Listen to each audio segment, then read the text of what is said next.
is Driving Opportunity, your company's real estate, presented by CFO Intelligence with your host, Andrew Zezas.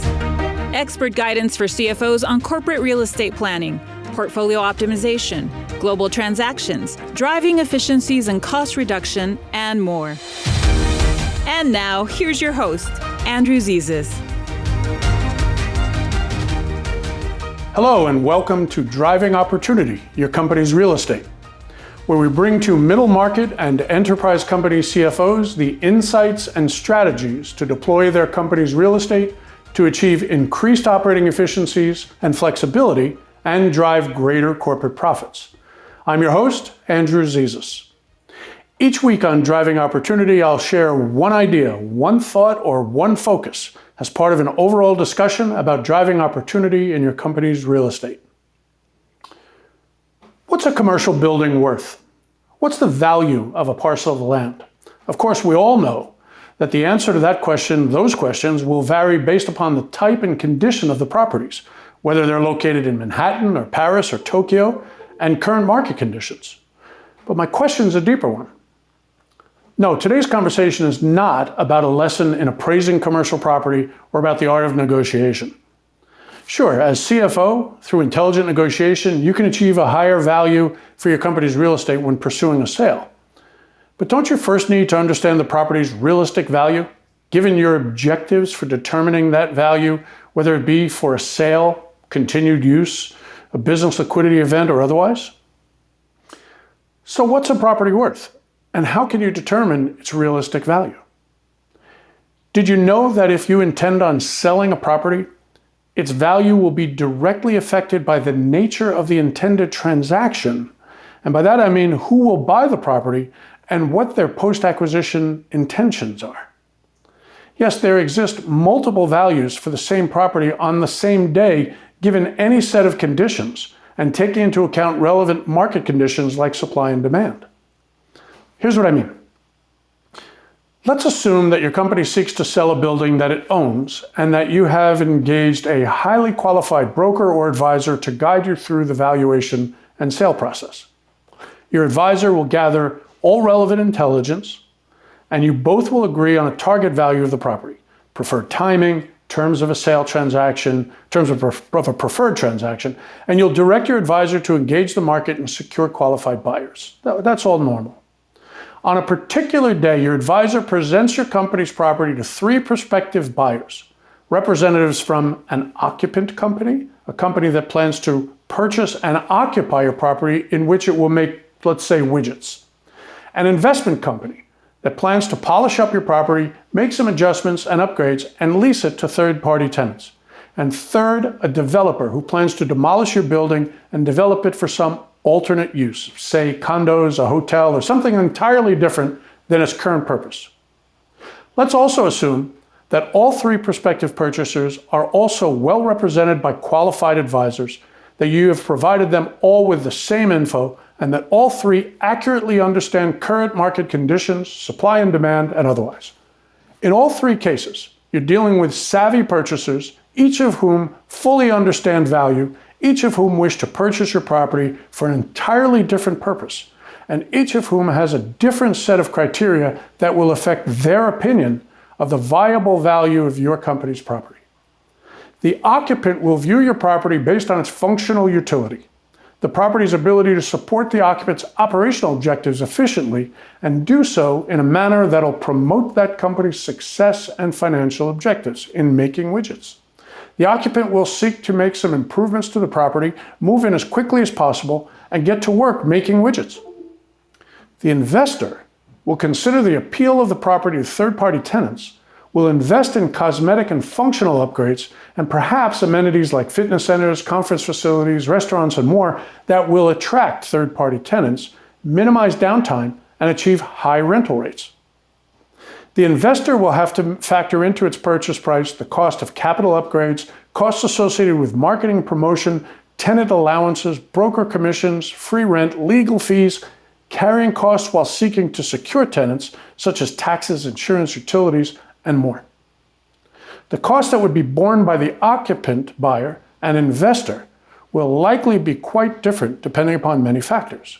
Now, the third buyer, the developer, remember, that's the company that plans to demolish your building, will view the current building as merely being in the way of what that company plans to develop. So the developer will factor into its purchase price costs associated with demolishing the building, carting it away, and dumping the debris, all of which could be significant. Securing government approvals and entitlements, carrying the property during what could be a long time to secure those approvals, cost of constructing a new building, marketing and promotion, interior improvements, perhaps even furnishings, broker commissions, free rent, legal fees, post-construction carrying costs while seeking to secure tenants or buyers, such as taxes, insurance, utilities, and more. So all three very sophisticated and well-advised buyers, considering purchasing your company's property, the same property, on the same day, having access to the same information, can be expected to have very different opinions of your property's value based entirely on what they intend to do with the property after they buy it. As a seller, you should also note that with each of these prospective buyers comes a separate risk profile. That's right, investors and developers tend to be more contingent in their buying decisions, given that the purpose of their investments in your property will be as a means of achieving ROI directly from the property and will take time to accomplish that. The developer's offer will likely include conditions that it would not close on the purchase until and unless it received government approvals and entitlements to redevelop the property as intended. That could take a long time, measured in months or years, and the developer could fail in achieving those entitlements, market demand could change, and the developer might elect not to close on the sale of your company's property. Well, by now you're probably asking, with all the additional risk, why would we sell to a developer? I'm not suggesting that you would, but depending upon multiple factors, your property may be obsolete from a functional perspective and may not be of interest to occupants or investors. Or perhaps market conditions are such that developers will pay a higher price for your property, albeit with risk-based conditions. There isn't just a single answer here, but only the right one for your company and your property. So I just reviewed three very different ways to value your company's property. But that was only regarding a possible sale. Did you know that there are actually 13 ways to establish a value for a building or parcel of land, including the three we just discussed? And like the case of the occupant, the investor, and the developer, all having very different opinions of your property's value, the other 10 methods of valuation also depend on the purpose of the valuation and the intended ongoing use of the property. To state the obvious, every method of commercial real estate valuation or monetization is affected in one way or another by multiple factors, including economic conditions, business and consumer sentiment, supply and demand, and much more. And each alternative value should be reviewed in the context of time, risk, cost, resources, effort required, and additional considerations. I hope that these insights will be of help to you as CFO in determining how to proceed in valuing or monetizing your company's commercial real estate. If you'd like to learn more or receive a list of the 13 ways to monetize or value commercial real estate, email me at andrew.zezas@cfointel.com. Tune in next week when I'll share my views on the myth that a company will be able to rely on the sale-leaseback of its commercial real estate if in the future that company experiences financial challenges. Thanks for watching. This is Andrew Zezas for CFO Intelligence and for driving opportunity, your company's real estate. We'll see you again.